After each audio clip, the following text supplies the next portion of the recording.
Jackfruit is the largest tree fruit in the world. It can be up to 3 feet long and 20 inches wide. Just one fruit can weigh as much as 110 pounds. It has a distinctive sweet flavor and can be used to make a wide variety of dishes. Vegans and vegetarians often use the unripe jackfruit as a meat substitute due to its texture, which is comparable to shredded meat. Jackfruit has a spiky outer skin and green or yellow in color. It's also very nutritious and may have several health benefits. Every 40 grams edible portion of jackfruit will provide the following nutrients.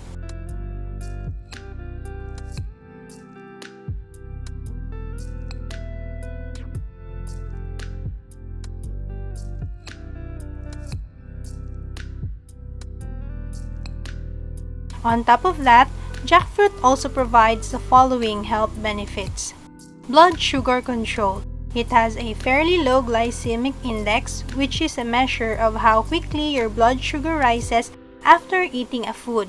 This has been attributed to the fiber it provides, which slows digestion and helps prevent blood sugar spikes.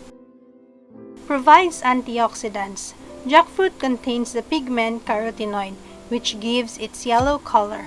Because of carotenoids, jackfruits are good sources of vitamin A. Carotenoids protect cells from damage, help prevent diseases like cancer and heart disease, as well as eye problems like cataracts and macular degeneration. As a jackfruit ripens, its carotenoid levels may go up.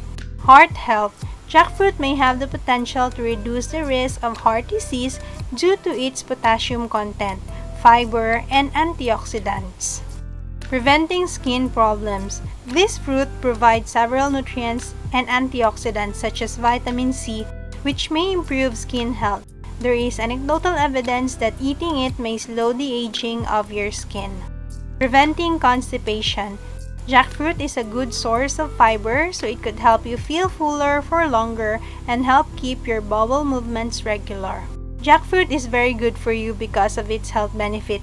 You can easily incorporate jackfruit into your diet by eating it plain or in various dishes.